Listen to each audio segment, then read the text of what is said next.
Yeah, I like the presentation as a whole because it brings the majority of information that an investor needs. So, congratulations for the presentation. Oh, And thank you, Augusto. Good. Thank you. what I like doing is start over again, and I will make comments Yeah. on each slide. Okay, good. I think it. I like to make you present first and follow the flow of the presentation that you believe it would be good, and then afterwards I like to review each part and analyze and making questions. Okay, good. Um, First, I'm gonna provide you with few tips on your presentation Good. deck. Oh, amazing. Thank you. So when we start a presentation, I always say that we need to create a connection with the investor. Let me just So turn you up. I'm when I'm sorry. mentoring startups, Hang on. I used to say that they need Is to that bring better? in the first slide a Hello? picture that Can you could. hear me? Oh, that's better. Okay, so Yes, go on, Augusto. Yeah, tips for the presentation. Yeah. exactly. So what I say to the startups that I mentor and analyze the pitches is that they need to create an emotional connection with the people they are presenting to. So in this case with the investors, so I usually suggest to bring a picture in the first slide to present what Hungry Tech is and what kind of benefit Hungry Tech can provide to the customers, and try to create a connection with the investors in this case. So you could think on a picture in the side of the slide. You can do it half half, for example, and then the first half of the slide, then you can bring the name of the company. I would suggest also to bring a sentence here that's your value proposition, that's direct to the point, just to be really understandable. So here you bring the name of the company and smart retail, which is Yes. something that describe what it is but not total clear. So I would add a little sentence just to describe a little bit better, and a picture in the Oh, side of the slide. okay, good, good. Yeah. Okay, and then you present the who you are, what is the company about, and try to create an emotional connection through the picture.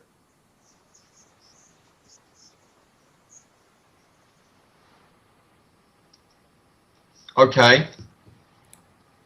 And then you start talking Thank about the problems. The next slide. Okay. I would I would also suggest to bring pictures here, because you brought sentences which are good because they are direct to the point, but I would add pictures and data and more data in this slide. For example, when you mention about the food waste, you mention a lot of numbers that for example, I don't remember anymore. So Okay, good. if you bring Okay, here yeah. the big shots here, the highlights, some highlights here Yes. with the main numbers and also pictures about the problem, that would be good. For example, you said about the lines, the queues. Yes. So if you bring pictures presenting and supporting what you just said, it will be easy for the investor to see directly what you are meaning. Okay, Augusto. Can I use icons like I've done Yeah. further on? Yes, okay, good. Icons are good also. Thank you. Thank you.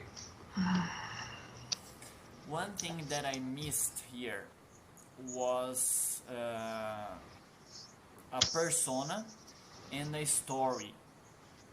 It's very effective when you bring a persona, which is your public, your target, and the people who will buy your product. So here I can see you and two possibilities of you to working on the story and the persona. You can mention a persona as a company which has their employees, and the employees lose productivity or they are not very healthy. So you could say, okay, so I have company A that they have 100,000 employees, and 50% of them are not don't get food in a health way. So we could solve this problem by bringing the fridge to the office. Tell a story. It would be very effective when presenting your idea. And also the persona. It could be a persona as as the employee of the company that will benefit from the products, or the company itself will benefit from your product directly, which is your client majorly, right? Right, so an individual, a customer that specifically will benefit. Exactly. Okay. And then you talk about the problem instead of in bullet points. You can have here a good story that brings all the problems, but it's very interesting and it's more effective, and it will make the investor remember easily what you're doing and what's the story of your product. Okay. Because at the end of the presentation, that's the problems that you're solving are not fixed in my mind. But if you include a story on your presentation, it will be very effective for me to remember afterwards. Okay, brilliant. That's good advice. Thank you, Augusto. So the next slide, you talk about your product, your solution, how you solve these problems, right? Yeah.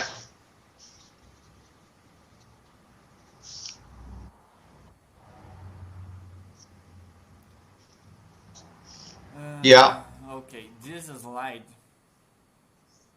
I wouldn't bring it after the problem. The slide that I would use after the problem is the next one. Which is the presentation of your product itself. No, not this one, the next one. Next one. Next one. That one. That one, exactly. Because now I can see exactly what you're doing. So you talk about the problem, and then you talk about the solution, how it will work, and how you solve the problem of company A because they have 100,000 employees, and then it's exactly this way to work. or how you solve the problem of John that is working for company A and that is not, that has to wait on lines in out of the office and lose time in productivity and with not healthy food. So now you can bring it all together in a flow and then your presentation will have a better flow for us to understand and follow. Because first you talk about how it will work, and then you talk about the characteristics of the product and the solution that you are bringing. First, I need to understand what's the solution. And at that point, I was kind of lost because I wasn't able to see exactly what you are proposing. Okay. So let's start from the beginning. Just to recap, we were going to present the name of your company with an image that touches the emotional of your audience. Yeah, my name of my company with a one line description below. Exactly, and then an image which will connect with the emotional side of your audience, which is in this case investors. And then you talk, okay, so what's the problem? We solved the problem of John, which blah blah blah blah blah, and the company X, which has this problem, blah blah blah blah blah. And then this is not a particular problem. This is a problem of 100 companies, and it's more than 500 people. So the market is huge, and how can we solve and address this problem? And then you present the solution, and then the characteristics of the solution.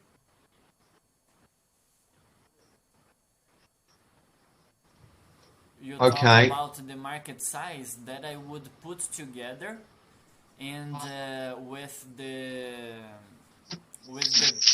slide that you present the persona. I think it should be after your solution. So because you are providing investors with the information of the problem and then the solution, after that you bring in your market validation. Yeah, just stay in the market validation slide. Let me see just one thing.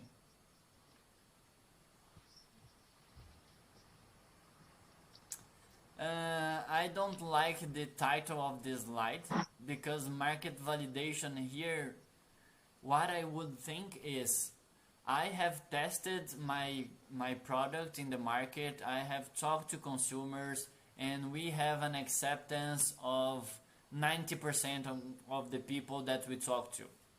So it's not what you bring here. In this slide, you are still talking about the market size or the problems of the problems of the customers or the prospects. Yeah. So I would bring a slide of market validation after your solution. However, only if you have this information. If you don't have, you don't present. And the information that you have in this slide, I think it's a complement of the market problem. When you tell the story and quantify the number of people and the number of company. And then here you can say, okay, so John, stay in line for this amount of time, but it's not a problem of John only. We have a market that X% of people spend X time in lines. And also the food purchase goes to 8. So when they buy food, this part of the waste is not clear to me yet. So I don't see your problem solving the waste issue of the food. Okay. Just seeing the characteristic of your product, that's a fridge, which will have products inside that people will grab to eat. How can you avoid waste? I can see it clearly, and I'm not sure if it's really a problem that you can solve. The idea that you are providing a benefit of reducing the waste. Okay. By reducing the price. Because what they would think is, okay, so I will buy less food, so I will pay less for the food that I'm buying. But it's my perception. So you could go to the market and test it and see if it makes sense or not. But in my point of view, I wouldn't use it as a benefit. Okay. I really like your idea, and I do social work here in Brazil, and I was discussing with my partner also about the hungry problem and the waste problem. I think it's very important.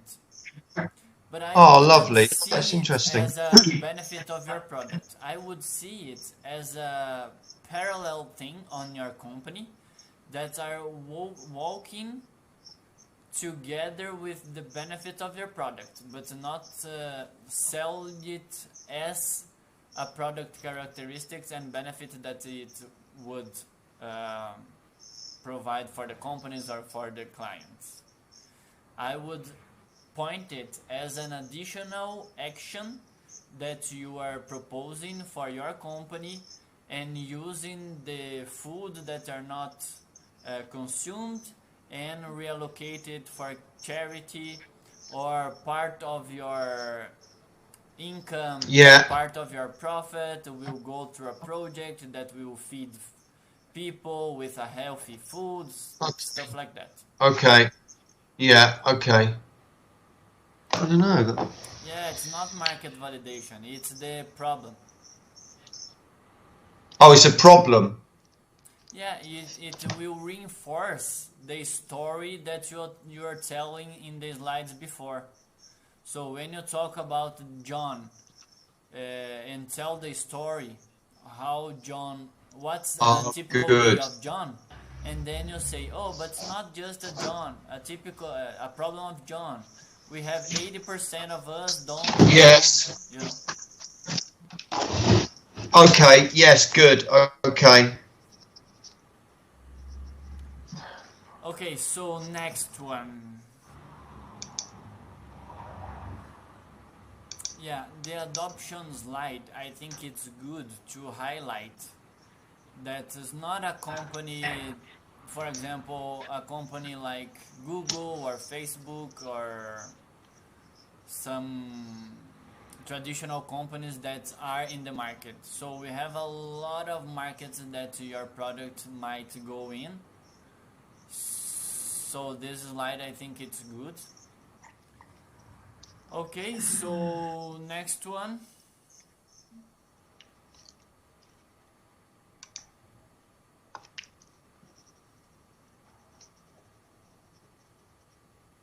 And then you talk about the competition. Here, I missed the characteristics of each company. For example, if Alibaba decided to go to UK, what's your differentiation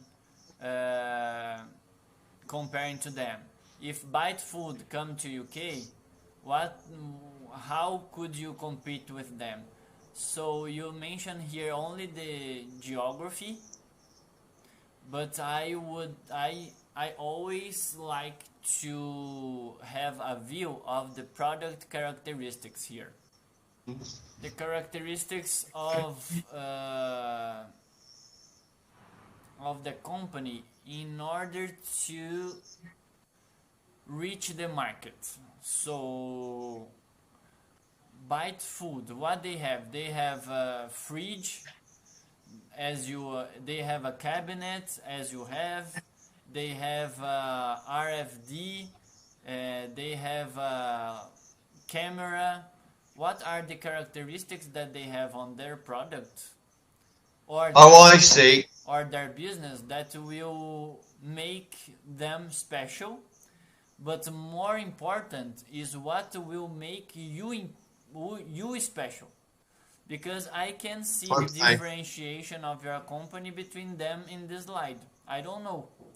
And one good thing that you can bring here, because you are talking about the UK market, is the access to the potential clients that you have. So Yeah, you that's can really mention important. here Yeah.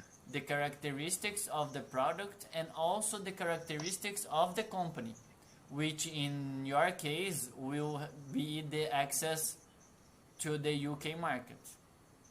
Okay, good. Yeah. But it's also important to see if Byte Food has also cabinets, has also fridge, if they are gonna use RFD, if they are gonna use cameras, what you are gonna use, how you're gonna, and then I can compare the companies in the Okay. product Okay. characteristics and also the market access. Market access. Yeah. Okay. Okay. Good. Because the idea to make your company big and make it viable for investors to invest, they need to see that you have a real possibility of go abroad UK. First they need Yes. they need to understand why you are gonna dominate the UK market and if you have this ability to do that. If they Yes. understand that you have, you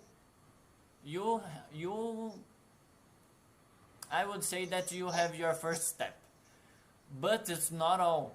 You need to be able to go to other markets in order to make your the valuation that you are showing there. Because only in UK Okay. market you are not you're gonna be limited on the potential of your company. I would include all the characteristics of the competitive advantage in the comparison with other companies. Like in the slides before, if they have the Yes. same things that you have, you need to include in the line that everybody has a tick mark.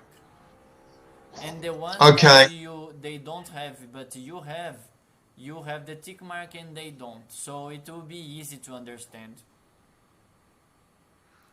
For example, simple and scalable. Maybe all of them are simple and scalable, but I don't know. Yeah. Yeah. And which characteristics will make them simple and scalable? Or which characteristics of your product will make you more simple and scalable than they are?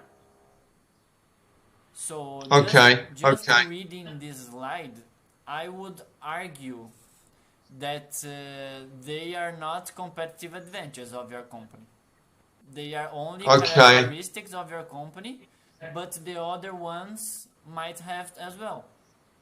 And then you may lose your credibility and you may lose investment only because of that. Because they're gonna argue that what you're including in your slide is not true. The core competitive advantage that any company can have is and always will be based on consumer requirements. So what the clients require you to have, what they want, what are their needs. So if you are bringing to the market a product or a service, a solution that will address a customer needs or customer needs that other company are not bringing to the market, then you have a Right. competitive advantage. In your case, I can Okay. see that a possible competitive advantage will be access to the market because of Okay, your yeah. experience. So if you have a product that has less characteristics or benefits comparing to one that you are in the US, your product itself, it's not better than No, theirs. okay. So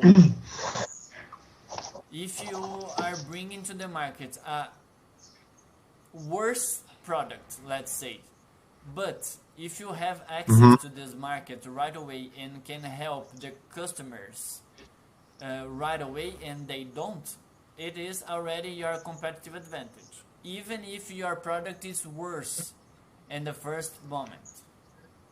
But then when you present the roadmap, let's say, and I'm supposing, I'm not sure about that, but let's say that your product is inferior of the products that are already in the market.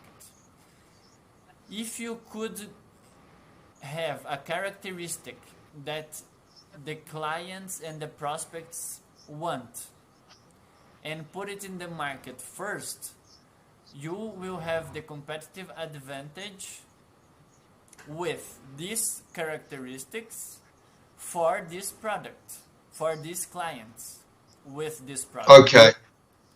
And So, you include in the roadmap that you are gonna build other characteristics on your product to help your customer in their needs. And it will be okay because you're starting, you will probably not have the product characteristics that your competitor has. But you need to be very good in identifying the market needs. okay, And yeah. bring a product and create a product and adapt a product to attend or to address their needs. And then it's a process to create and improve your product. But you need to differentiate somehow. Because when you talk with a company, you are going to present your product. The first thing that the purchase guy will do is to get 2 more companies to analyze. And if you could make it clear that you can understand better their needs than the competitor, and you have a product that would help them address the problem that they have, you have the client.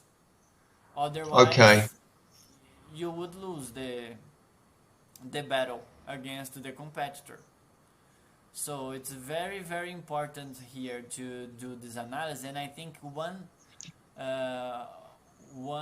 way that you have to have a better view is to create the slide that I suggested, the slide before, comparing the characteristics of the product and the characteristics of your company. Okay. Let me tell you my story then quickly.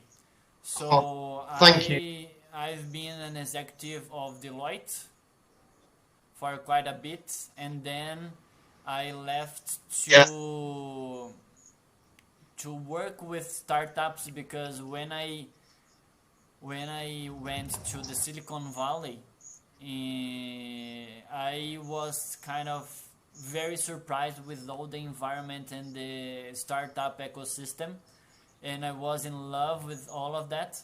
And then I decided that I wanted to work with those guys, with this kind of people, which are very enthusiastic, they are very optimists, they are very the energy is very good, so I liked a lot, and I decided to bring all my expertise as an executive there, where I helped more than 30 companies, helping them to improve, to identify revenue improvement on more than $10 million total. I helped them structure their business plan, the strategic plan, also the controls of the company, process, how to improve sales, how to define prices, so all of that. And I decided to bring all this knowledge to startups, and then I decided to invest in the startups. In the moment that I usually enter, I enter when they have already tested in the market, when they are gaining traction and need investment to grow. I have never invested in prototype phase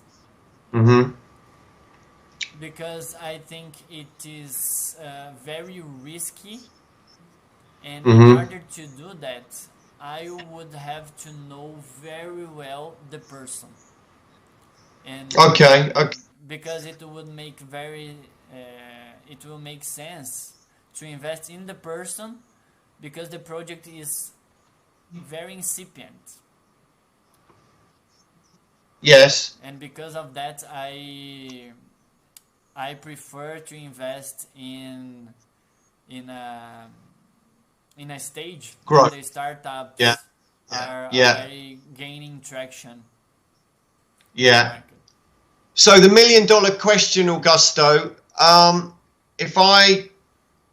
is it worth me coming back to you with an amended investment proposal and an update on my meetings and progress in the UK, or do you honestly think that I just need to focus on my network here, that we've had a good chat and we can leave it there, or do you really believe that I should be coming back to you because you believe in the model and in the concept? I just being honest, really. I appreciate your. I would just suggest to increase your network there in London, because I think your main competitive advantage is there. If you want to focus on in a different way, I think it will be very hard. So I would suggest you to focus there and build your business there, and you are gaining traction, tested the MVP, and have a validation on the market, and then start growing, and then this would be the moment for me to enter. Okay, Augusto, thank you very much. I really appreciate you listening and your feedback. It's been very, very helpful. You're welcome. Thank you. Bye-bye. Bye-bye.